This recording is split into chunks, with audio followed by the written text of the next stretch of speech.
This guy is so uncanny that I genuinely can't even tell whether or not this is fake.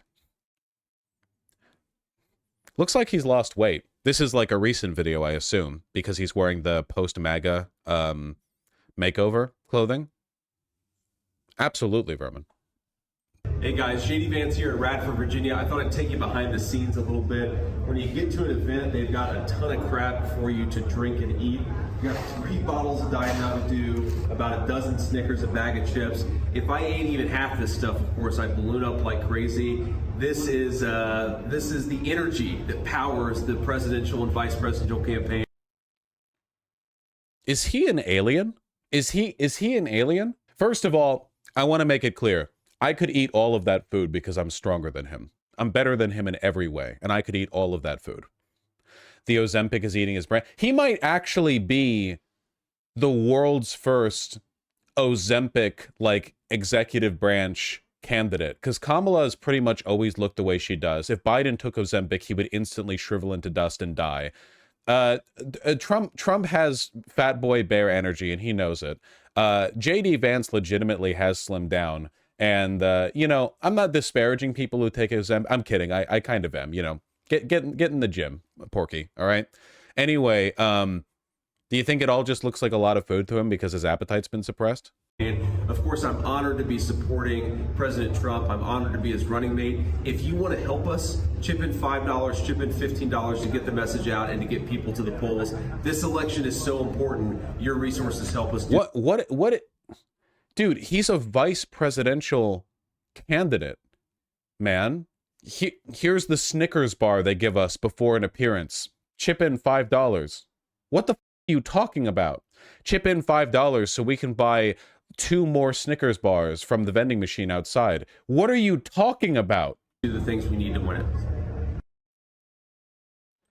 You should. Ozempic is often prescribed by doctors to skinny people to convince them to event. Yeah, I've watched the YouTube videos and I'm anti-Ozempic pilled, okay? That shit, okay, like for 50 million reasons I am. I mean, if you actually need it for like a medical reason, then yeah, like obviously that's fine. But like the shortages on the wait lists because skinny ass people are getting it because they want like to be skinnier or whatever, or the like now you can buy skinny, which means that people are dumping money on it and it doesn't even like problems with it in the long run. It can cause health issues and blah, blah. Yeah, I don't know about all that. If there weren't shortages, I say who cares? Honest to God, because the solution to like fat phobia is not to make being skinny purchasable. That's kind of, don't you think? Like, people aren't getting on Ozempic, like people aren't getting on Ozempic like to get healthier. They're doing it to get skinnier. And it's like, first of all, that doesn't make you healthy. Exercising and eating less would make you healthier. Like that would actually fix the issue. If there's a health issue, that would help with the health issue, you know. You're just like getting skinnier and people are buying that shit, and it's like and I don't even know if it keeps it off, and there are like health issues with it. It doesn't make you strong, can have bad side effects as well. It helps you eat less, that's what it does. Yeah, I know. Okay, that's partly true, but being excessively fat is in itself unhealthy. Yeah, but I'm not talking about people who are using it because they have like a legitimate medical reason. I'm talking about people who are using it as a substitute for the fad diet they would otherwise be on. Like, you know, you've got keto, warrior diet, or you've got Ozempic, the thing that costs money, shorts out a wait list, and works, unlike the other two. Who cares if it's their bodies? If they want to root, it's their call. Yeah, sorry, I'm not a liberal. I don't believe in individualism. All right, your health actually is my problem. I don't know. I don't like the normalization of the really shitty, unhealthy attitude towards one's health that comes along with that. I don't really give a shit if you're living your life authentically and you want to be whatever if you want to be like a balloon and roll down the hill. I don't give a shit. I don't know. If you want to lose weight, though, I genuinely think that it's worse to be like, oh, yeah, I can just take a drug that'll make me nauseous and not want to eat as much, than if you were just like, yeah, I'm going to work out and go on walks. You know, the thing that'll be better in the long run anyway, because it develops positive habits and helps me like build muscle mass and train my organs and my, you know, aerobic functions. Your body, your choice. Yeah, I don't believe in that. Everyone stop smoking. I mean, yeah. Kind of take you can expect from someone with no background in science or public health, I guess. Oh, Atomic Strawberry. I suppose you have doctorates in both of those subjects. Let me check your chat history here. Omegalol, Omegalol, Short shorts better than omega lol omega. Okay, yeah, all right. Putting the degree to use, I see. Yeah, I'm sorry. You're not like woke or educated for thinking that the normalization of the drug that makes you eat less is like a good thing to normalize. You could just eat less, motherfucker. Genuine question, if you don't believe in that, then what's the difference between that and giving an AFAB person the choice to abort a pregnancy? What are you talking? What? People can do what they want. I'm just critiquing broadly normalized trends. Like, I don't think Ozempic should be illegal or whatever the I just think that, like, in practice, what it's leading to is that a bunch of, like, already skinny middle-aged trophy wives who want to kill themselves and bury that feeling with drug use are like, yeah, man, I've been trying for 3 months to get off this tummy fat with keto and it's not working. So now I'm going to take this drug that does work. But as soon as I stop taking the drug, my appetite's going to come back because I haven't developed any of the positive trends for weight loss. And I'm just like not really engaging with health or fitness in a manner that, I don't know, is sort of conducive to long-term well-being. Bro, why does chat like arguing with this guy with a glasses? That's so fucking can't you guys see that you're outpaced already? You're stepping to the king. I've got glasses, motherfucker. Can you? I can do the actually thing. What are you doing? Then Vaush, but say couldn't be me, but you do you. Yeah, but I don't believe that. You do you is such a bullshit, wimpy, weak ass statement, man. I have opinions on your behavior. You think I'm non-judgmental? When the fuck have I ever sold you on that lie? I'll judge the fuck out of everyone for your decisions, okay? And you should judge mine. Why? Like the idea, oh, let people be, let them, fuck that. This is the reason why we have no family values here in America. Everyone is just this like atomized, alienated gas particle floating in a void. Meanwhile, you go to like any Latin country, everyone's judging everyone else, but at least they have a community. People walk down the street and recognize the shop owners that walk out. Yeah, people like are often judgmental in negative, toxic ways, and they bicker and they are catty with each other, but at least they engage, right? Meanwhile, you guys don't even know the names of your neighbors, okay? You have nothing. You don't know anyone. You're lost. You're a void, okay? You can change that, but you need to care. And caring sometimes means having hot takes like, I don't know, it seems like the culture around this medicalized drug-based weight loss seems a little bit... It's okay to have opinions like that. You don't need to ban it. I'm not making like a policy position or anything. You can just say that. It's fine. Do you know your neighbors? Listen, I'm speaking from experience, okay? My opinion is that Vaush being mean to me is bad. That's fair. Genuine question, what do you think of people who are just naturally loners and hermits? I'm not gonna lie, I don't believe that shit. I think that being a loner is always like, at an individual level, a psychological failure, and at a social level, a like policy failure. Everyone wants connections to some extent, and every time you hear about people who don't, it's because they like, I don't know, lost their wife in the war and want to go live out in the mountains or whatever. It's always a response to like trauma or some shit. In reality, people are literally biologically designed to be varying levels of social. I'm not saying everyone needs to like go out there and go to like a dance club every night or whatever, but the state, like I don't want people to like normalize the weird blend of social ennui and anxiety that means that a lot of you motherfuckers are legit spending like a week holed up in your apartment not talking to anyone, and you think like, oh well, I kind of like being alone. No, you don't. No, you off with that. Come on, don't normalize the disease. Don't wake up and look at your surroundings and rather than critique them, go like, no, actually I'm fine with this. Off. You just don't like dealing with the anxiety and trouble of like forming new relationships. Fuck you, dude. Fuck you, dude. You don't. Man, I go outside, I engage with people, man. You're the one who's costing yourself like precious seconds of a finite life. You're gonna die one day. You want to count your friends on the bed? You can like being alone. I like being alone too, but I like being alone for like periods of recharging in between being sociable with others. I like that. I like that engagement. A lot of people, they try to convince themselves the disease ain't there, you know? They're laying there thinking like, actually this weird sickening feeling of you know, like non-satisfaction that I have, that's actually like me being normal. Like that's like a normal thing that I feel. Come on. Treat yourself a little bit. Vaush, you pay your friends to live with you? Shut up. That's a weird way of saying that I can afford to provide like my close friends a life free of financial burdens, but you know, however you prefer. What a shitty thing to say. It's okay. It intended as an attack against me, it is a blowback, all right? It attacks, in fact, them because they cannot perceive the level of mutual care that I live with day to day. It's cope, man. People who are like, yeah, man, I actually like being alone. It's cope. It's cope. Vaush, you're so right. I used to call myself a loner till I realized it was cope because I was too scared to overcome my social anxiety. That's what I'm talking about, man. That's what I'm talking about. The first and most difficult step is recognizing the problem. I didn't realize how much I cared about other people until I had the mental breakdown realizing I'd be alone. Yeah, man. I mean, look, we're all born alone and we all die alone, okay? But you get to fill the intervening period, all right? I just don't like the fact that society right now is built in such a way that it's possible to basically never interact with people. Order your groceries, or order your deliverables, work at a distance, you know, whatever. And then people, like, they get it in their head, like, oh, yeah, the anxiety that I feel at the thought of making new connections is not, in fact, just a small barrier for me to overcome. It's actually like my body telling me I don't like or want those things. And that's just not true, man. That's not true. You got to believe in yourself. Yeah, exactly, Bigelow. That's fine. But Vaush, what if you genuinely don't like being around other people? Then you wouldn't be in this chat right now, because this is also a form of social interaction. I don't believe in that shit. You're watching a live streamer right now. You clearly care at some level about the ability to engage socially with others. You just prompted a response from me. You added me in chat. Your message came up blue. You're talking to me right now. And that's stretching it? No, it's not. The only thing that separates live streaming as a distinct form of media from many others available to you right now is the immediate interactivity, the community, all right? Now, a proper community, it is not. You motherfuckers still need to get out there and, like, socialize, okay? But it is something, more so than you'd get from, like, a television. If you're here watching this, if you're here chatting, moreover, you have to care about that to some extent. Otherwise, why this? Why not just any YouTube video? Do you really think I'm as moment-for-moment entertaining as any other possible video out there? You look at live streams, things narrow a little bit. And you look at my personality, well, why do you care about that? You think I, in particular, am funny? You like the live rapport, the engagement? You care about socializing.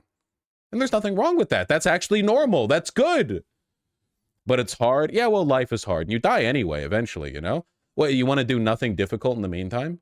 I'm not speaking about introversion, Mesa Yamada. Though, by the way, I will say, we should have never invented the terms extrovert and introvert. I'm going to hit you, because I bet you 98% of the people watching right now self-define as introverts. I'm going to hit you with some truth. Everyone does, because everyone wants alone time to recharge, and everyone burns out their battery when engaging with other people publicly. Everyone does. Literally all humans. The introvert-extrovert distinction was something created by introverts to explain away why some people have more social energy than them. They look up at the extroverts and they're like, oh, they must be a different kind of person. No, they're not. They're the same kind of person as you.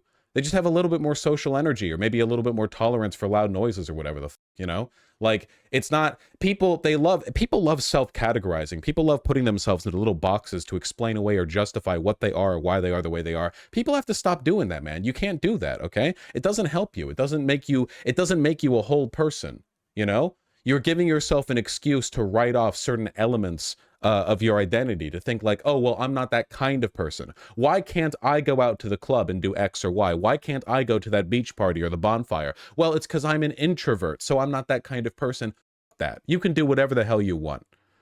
Am I the kind of person to do X? Am I the kind of person to do Y? Wrong, boring, irrelevant. Do you want it? That's what matters. Poll made your point. Many such cases. Sometimes do a segment on those god-awful Myers-Briggs personality tests and how some people live off those things. Yeah, horoscopes for men, you call them. Those things don't mean anything. You can get different answers based on how your mood is at any point in time. There is no personality test that you can take that will tell you what kind of person you are. You are not a, like, type. There is no such thing as a type of person, not really. You're an ephemeral, ever-changing collection of attributes that shifts. We don't even have a scientific definition of what consciousness is. There's no we don't know why you fall asleep and wake up and have a continuity of experience from A to B. You think we know how to categorize a person based on their personality? Are you insane? We have no idea what you are.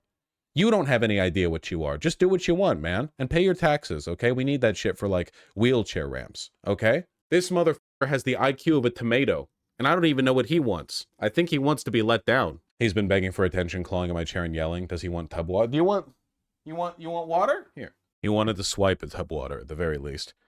All right, what was I saying? Oh, yeah. Foucault was right on psychology and medicalization, not necessarily on the age of consent. Stop putting yourself into boxes. Stop categorizing. You are not a loner. You are a person who's currently enjoying alone time. You are not an ENTP or whatever. You're somebody who can, like, memorize anime OPs and play it out in your head while, like, walking to the beat of the song that's in your head, okay? You, like, don't stop obsessing over whatever the okay, any like lines you can build around your character that determine whether or not you're capable of doing X or Y. All right? Yeah, you're not bisexual. You just like Pokemon.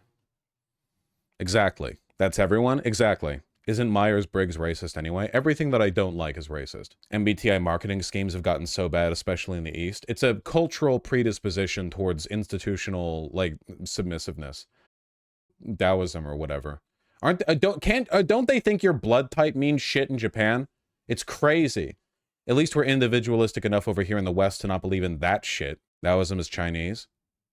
Yeah, that's true, but they got that problem in their own way, don't they? Yeah, there's no such thing as transgender. You just like Celeste, exactly. What about horoscopes? Bad. You forgot astrology? Bad. There. I did it. There's no such thing as lesbianism. You just like Utena.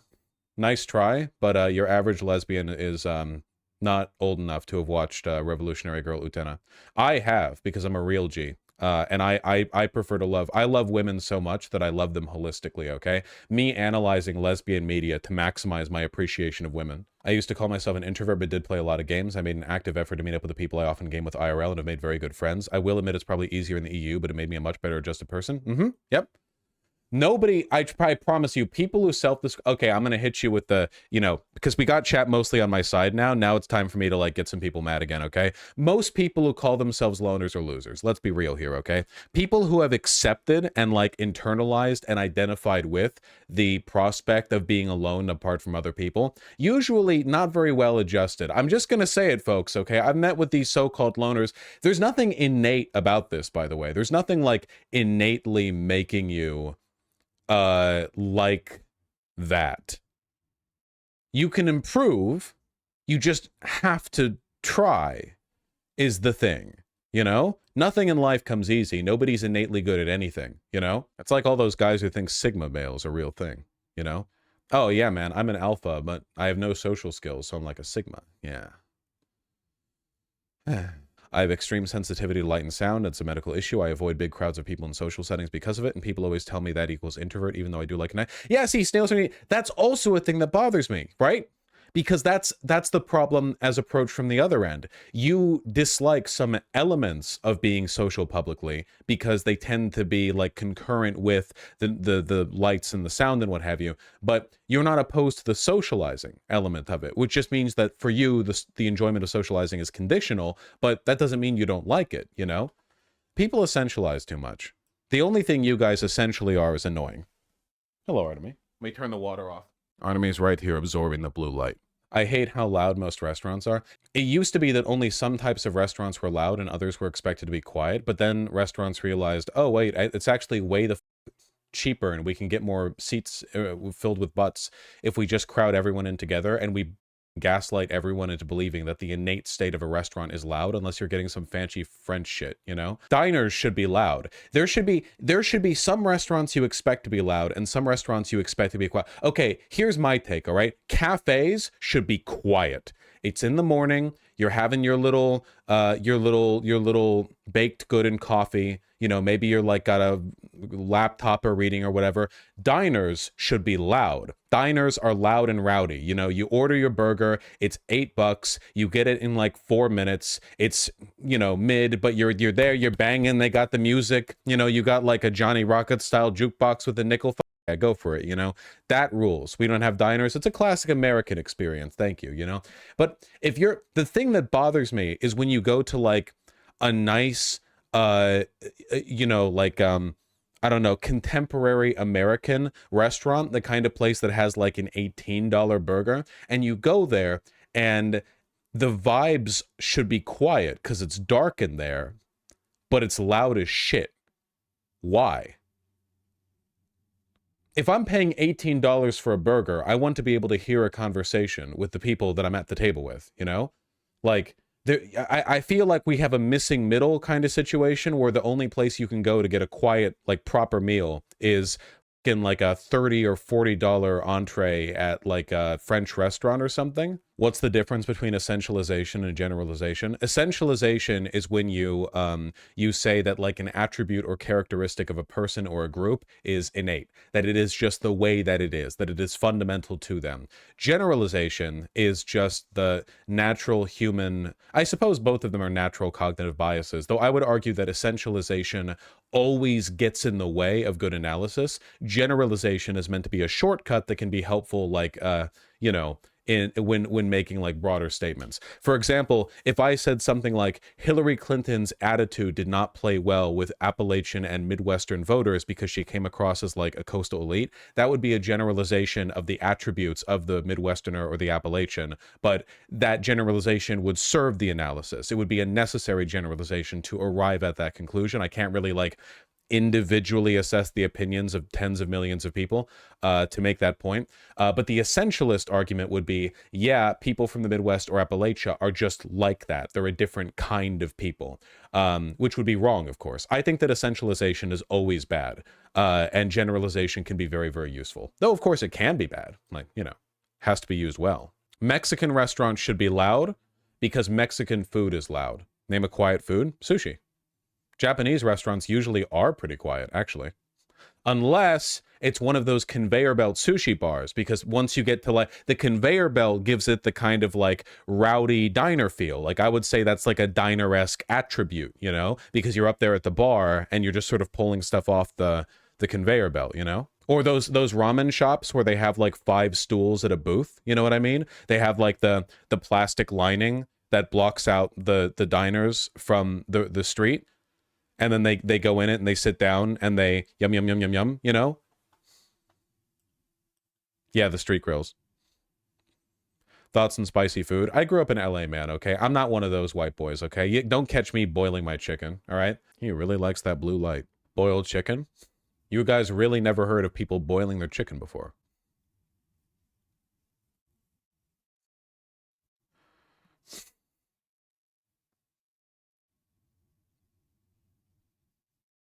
Is pizza loud?